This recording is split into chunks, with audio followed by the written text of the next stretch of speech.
ഈമാൻ ഹൃദയത്തിൽ എപ്പോഴും തിളക്കമുള്ളതാക്കി നിലനിർത്തണം. നമ്മുടെ മനസ്സിൽ ഈമാൻ നിലനിന്ന് കിട്ടുവാൻ അത് നിലനിർത്തേണ്ട റബ്ബിനോട് സദാ തേടിക്കൊണ്ടിരിക്കണം ആത്മാർത്ഥമായി. നമുക്ക് ഉത്തരം കിട്ടുന്ന വേളകളിലൊക്കെ അള്ളാഹിനോട് തേടുക, അള്ളാഹുവേ എന്റെ ഈമാൻ പോകാതെ നീ നിലനിർത്തി തരണേ.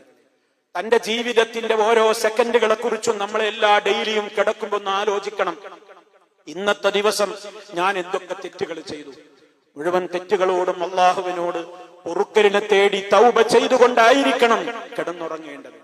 ഇസ്തിഗ്ഫാർ ജീവിതത്തിൽ വർദ്ധിപ്പിക്കലാണ് ഈമാൻ നിലനിന്ന് കിട്ടുവാനുള്ള രണ്ടാമത്തെ മാർഗം. മൂന്നാമത്തെ മാർഗം, പ്രഭാതത്തിൽ ഉണർന്നെഴുന്നേൽക്കുന്നത് മുതൽ രാത്രി ഉറങ്ങാൻ കിടക്കുന്നത് വരെ ചൊല്ലിപ്പറയാനും തേടാനും നൂറുകണക്കിന് ദിക്റുകളും ദുആകളും അള്ളാഹുവിന്റെ റസൂല് പഠിപ്പിച്ചിട്ടുണ്ട്. അതൊക്കെ നമ്മൾ നിലനിർത്തണം. അഥവാ എന്തെങ്കിലും തിരക്കിൽപ്പെട്ട് സാധ്യമായില്ലെങ്കിൽ അതൊക്കെ വീണ്ടെടുക്കണം. നഷ്ടപ്പെടാൻ ഒരിക്കലും ഇടവന്നുകൂടാ. നമുക്ക് താല്പര്യമുള്ള ഒരു കാര്യം നമുക്കൊരു ദിവസം നഷ്ടപ്പെട്ടാൽ നമ്മൾ എന്ത് വില കൊടുത്തും നമ്മൾ അതിനെ വീണ്ടെടുക്കാറുണ്ട്. എന്താണ് കാരണം? എനിക്കതിന്റെ പ്രയോജനം ശരിക്കറിയാം, അതുകൊണ്ട് അത് പോയാൽ വലിയ നഷ്ടമാണ്, അതുകൊണ്ട് ഞാനത് വീണ്ടെടുക്കും.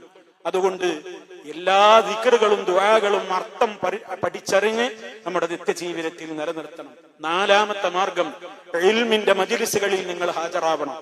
അള്ളാന്റെ ഖുർആനും ഹദീസും പഠിപ്പിക്കുന്ന സ്ഥലങ്ങളിൽ നിങ്ങൾ ഉണ്ടാകണം. കാരണം ഉപദേശങ്ങൾ കേൾക്കുമ്പോഴേ മനുഷ്യ മനസ്സുകൾ നന്നാവുകയുള്ളൂ.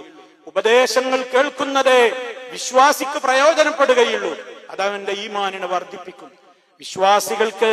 വിശ്വാസിയായാലും ശരി, ഉപദേശങ്ങൾ കേൾക്കാത്ത ഒരുപാട് കാലങ്ങൾ കഴിഞ്ഞാൽ അവൻ പിഴച്ചു പോകും. അത്രത്തോളം മാരകമാണ് നമ്മുടെ ലോകത്തിന്റെ അവസ്ഥകൾ. അതുകൊണ്ട് ഇൽമിന്റെ മജ്‌ലിസുകളിൽ നിങ്ങൾ ഉണ്ടാകണം. അഞ്ചാമത്തെ കാര്യം, നല്ല ആളുകളുമായിട്ടായിരിക്കണം നിങ്ങളുടെ ആത്മാർത്ഥമായ സൗഹൃദം. നിലപാടുള്ളവരുടെ കൂടെ ആയിരിക്കണം നിങ്ങൾ എപ്പോഴും ഉണ്ടാകേണ്ടത്. അവസരത്തിനനുസരിച്ച് നിറം മാറുന്ന ആളുകളോടൊപ്പം നിങ്ങൾ സൗഹാർദ്ദത്തിന് പോകരുത്. നിങ്ങളുടെ ആത്മാർത്ഥ ക്ലോസ് ഫ്രണ്ട്സുകൾ എപ്പോഴും നിലപാടുള്ളവരായിരിക്കണം. അവരുടെ കൂടെയാകുമ്പോ നിങ്ങൾക്കും ആ ഒരു നല്ല സ്വഭാവം ഉണ്ടാകും.